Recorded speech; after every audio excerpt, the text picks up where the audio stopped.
श्री स्वामी समर्थ. जय जय स्वामी समर्थ. प्रेमळ स्वामी भक्तांनो, स्वामी समर्थ महाराजांचं नाव घेताच मनात एक वेगळी शांतता निर्माण होते. जणू काही कोणी आपल्याला अलगद सांगतंय, घाबरू नकोस, मी आहे तुझ्यासोबत. मित्रांनो, आपण सगळे बाहेरून हसत असतो, पण आतून कुठेतरी तुटलेलं असतो. कधी अपयशामुळे, कधी नात्यांमुळे, तर कधी आपल्या स्वतःच्या अपेक्षांमुळे. अशावेळी आपल्याला कोणीतरी हवं असतं, जो आपल्याला न विचारता समजून घेईल, जो आपल्याला दोष न देता आधार देईल. आणि तो आधार म्हणजे श्री स्वामी समर्थ. स्वामी समर्थ कधी मोठमोठे उपदेश करत नाहीत, ते फक्त एक साधं वाक्य देतात. भिवू नकोस, मी तुझ्या पाठीशी आहे. हे वाक्य ऐकायला साधं आहे, पण जेव्हा मन पूर्णपणे खचलेलं असतं तेव्हा हेच वाक्य पुन्हा उभं राहायला शक्ती देतं. आपण नेहमी विचार करतो, माझ्याबरोबरच का असं होतं, मीच का इतका त्रास सहन करतो.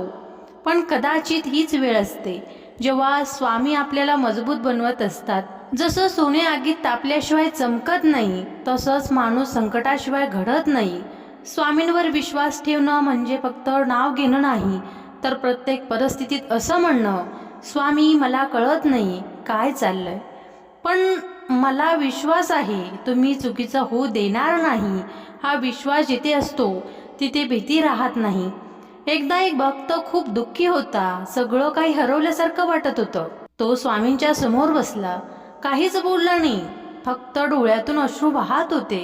स्वामी फक्त त्याच्याकडे पाहिलं आणि म्हणालं, आता रडणं थांबव, मी आहे ना. आणि खरंच त्या एका वाक्याने त्याच्या आयुष्याला नवी दिशा मिळाली. दररोज थोडा वेळ स्वतःसाठी काढा. डोळे बंद करून श्री स्वामी समर्थ हा जप करा.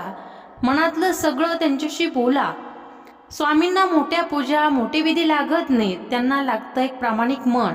मित्रांनो, जीवनात कितीही अंधार असो, एक गोष्ट लक्षात ठेवा, तुम्ही एकटे नाही आहात. स्वामी समर्थ तुमच्या सोबत आहेत. प्रत्येक क्षणी जेव्हा कोणी साथ देत नाही, तेव्हा स्वामी शांतपणे तुमच्या पाठीशी उभे असतात. स्वामी समर्थ महाराजांची लीला कधी कशी घडते हे समजणं कठीण आहे, पण जेव्हा ती अनुभवायला मिळते तेव्हा मन कायमच बदलून जातं. एका शहरात एक मध्यमवयीन माणूस राहत होता. सगळं काही ठीक होतं. त्याच्या आयुष्यात नोकरी, कुटुंब, समाजात मान, सर्व व्यवस्थित होतं. पण एक गोष्ट त्याला आतून खात होती. त्याला कधीच मनशांती मिळत नव्हती. रात्री झोप लागत नव्हती. डोक्यात सतत विचार, चिंता, भीती. तो डॉक्टरांकडे गेला, औषधं घेतली, पण शांत मन होत नव्हतं. एक दिवस खूप त्रास झाला म्हणून तो रस्त्यावरून चालत चालत निघाला. कुठे जातोय, का जातोय, काहीच माहीत नव्हतं. चालत चालत तो एका छोट्या मंदिराजवळ थांबला. ते अक्कलकोट नव्हतं, ना मोठं तीर्थक्षेत्र, फक्त एक साधं शांत ठिकाण. आत गेला, समोर स्वामींची छोटीशी मूर्ती होती. तो काही मागायला गेला नव्हता, तो फक्त बसला शांतपणे. पहिल्यांदाच त्याने काहीच विचार केला नाही. 5 मिनिटं, 10 मिनिटं, 15 मिनिटं, आणि अचानक त्याच्या लक्षात आलं, त्याच्या मनातले विचार थांबले होते. ना भीती, ना चिंता, फक्त शांतता. त्याच्या डोळ्यात पाणी आलं. तो हळूच म्हणाला, स्वामी तुम्ही मला काही दिलं नाही, पण सगळं काढून घेतलं. ही भीती, ही अस्वस्थता आणि त्याचं ओझं. त्या दिवशी त्याला समजलं, स्वामी आपल्याला नेहमी काही देत नाहीत. कधी कधी ते आपल्याकडचं दुःख, भीती, ताण हे दूर करतात, आणि तेच खरा आशीर्वाद असतो. मित्रांनो, आपण नेहमी स्वामीकडे काहीतरी मागायला जातो, पैसा, यश, समाधान. पण कधी विचार केलात का, मला खरंच काय हवं आहे? कधी कधी उत्तर असतं शांत मन, आणि तेच स्वामी सहज देतात. चला मनापासून एकदा त्यांना हाक मारूया. श्री स्वामी समर्थ. श्री स्वामी समर्थ. तुमच्या प्रत्येक वेदनेत, प्रत्येक अश्रूंमध्ये आणि प्रत्येक आनंदात स्वामी तुमच्यासोबत असोत. स्वामींना मनापासून मानत असाल तर सबस्क्राईब केल्याशिवाय पुढे जाऊ नका. चला तर मग मंत्राला सुरुवात करूया. तत्पूर्वी तुम्ही चॅनलवरती नवीन असाल तर चॅनलला लाईक आणि सबस्क्राईब केल्याशिवाय पुढे जाऊ नका. ओम श्री स्वामी समर्थाय मम मन शांती देहि नमः. ओम श्री स्वामी समर्थाय मम मन शांती देहि नमः. ओम श्री स्वामी समर्थाय मम मन शांती देहि नमः। ओम श्री स्वामी समर्थाय मम मन शांती देहि नमः। ओम श्री स्वामी समर्थाय मम मन शांती देहि नमः। ओम श्री स्वामी समर्थाय मम मन शांती देहि नमः। ओम श्री स्वामी समर्थाय मम मन शांती देहि नमः। ओम श्री स्वामी समर्थाय मम मन शांती देहि नमः। ओम श्री स्वामी समर्थाय मम मन शांती देहि नमः। ओम श्री स्वामी समर्थाय मम मन शांती देहि नमः। ओम श्री स्वामी समर्थाय मम मन शांती देहि नमः। ओम श्री स्वामी समर्थाय मम मन शांती देहि नमः। ओम श्री स्वामी समर्थाय मम मन शांती देहि नमः। ओम श्री स्वामी समर्थाय मम मन शांती देहि नमः। ओम श्री स्वामी समर्थाय मम मन शांती देहि नमः। ओम श्री स्वामी समर्थाय मम मन शांती देहि नमः। ओम श्री स्वामी समर्थाय मम मन शांती देहि नमः।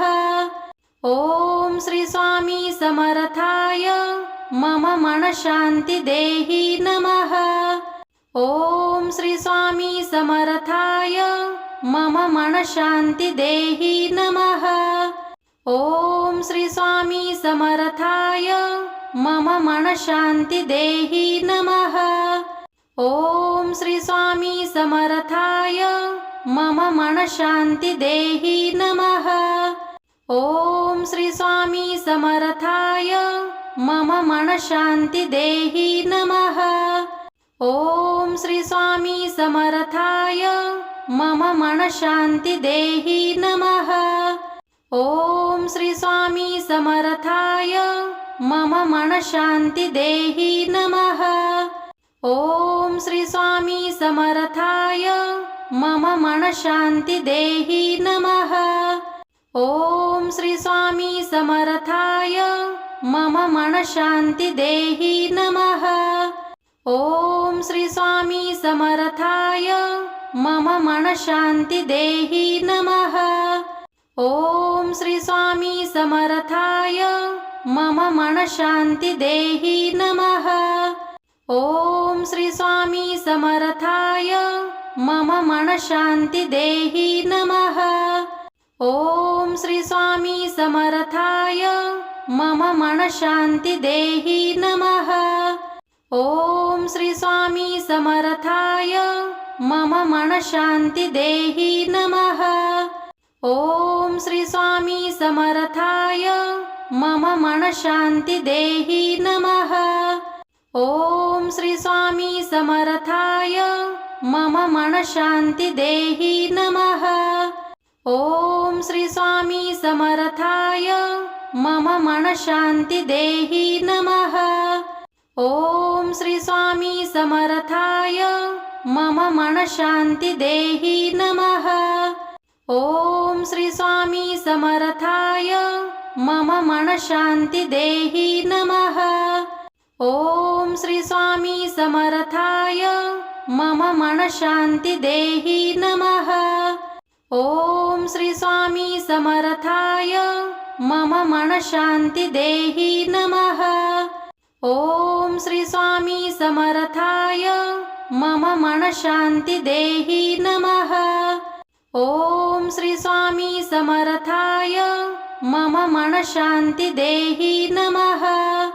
ओम श्री स्वामी समर्थाय मम मन शांती देहि नमः। ओम श्री स्वामी समर्थाय मम मन शांती देहि नमः। ओम श्री स्वामी समर्थाय मम मन शांती देहि नमः। ओम श्री स्वामी समर्थाय मम मनःशान्ति देहि नमः। ओम श्री स्वामी समर्थाय मम मनःशान्ति देहि नमः। ओम श्री स्वामी समर्थाय मम मनःशान्ति देहि नमः। ओम श्री स्वामी समर्थाय मम मनःशान्ति देहि नमः। ओम श्री स्वामी समर्थाय मम मनःशान्ति देहि नमः। ओम श्री स्वामी समर्थाय मम मनःशान्ति देहि नमः। ओम श्री स्वामी समर्थाय मम मनःशान्ति देहि नमः।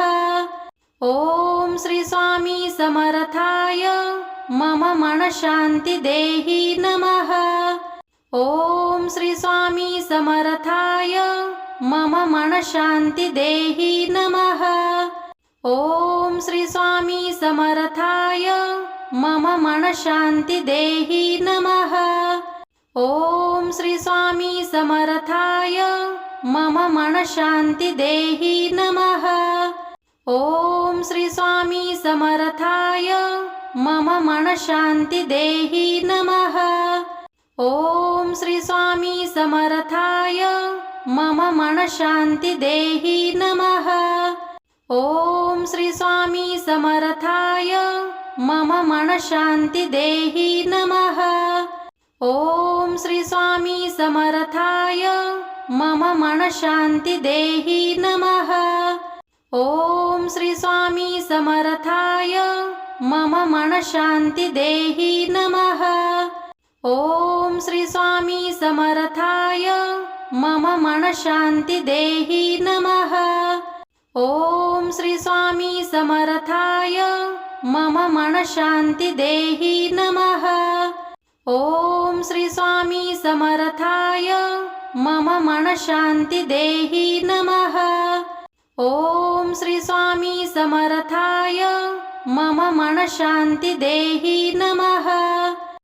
ओम श्री स्वामी समर्थाय मम मनःशान्ति देहि नमः। ओम श्री स्वामी समर्थाय मम मनःशान्ति देहि नमः। ओम श्री स्वामी समर्थाय मम मनःशान्ति देहि नमः। ओम श्री स्वामी समर्थाय मम मनःशान्ति देहि नमः। ओम श्री स्वामी समर्थाय मम मनःशान्ति देहि नमः। ओम श्री स्वामी समर्थाय मम मनःशान्ति देहि नमः। ओम श्री स्वामी समर्थाय मम मनःशान्ति देहि नमः। ओम श्री स्वामी समर्थाय मम मनःशान्ति देहि नमः। ओम श्री स्वामी समर्थाय मम मनःशान्ति देहि नमः। ओम श्री स्वामी समर्थाय मम मनःशान्ति देहि नमः। ओम श्री स्वामी समर्थाय मम मनःशान्ति देहि नमः। ओम श्री स्वामी समर्थाय मम मनःशान्ति देहि नमः। ओम श्री स्वामी समर्थाय मम मनःशान्ति देहि नमः। ओम श्री स्वामी समर्थाय मम मनःशान्ति देहि नमः। ओम श्री स्वामी समर्थाय मम मनःशान्ति देहि नमः। ओम श्री स्वामी समर्थाय मम मनःशान्ति देहि नमः। ओम श्री स्वामी समर्थाय मम मनःशान्ति देहि नमः।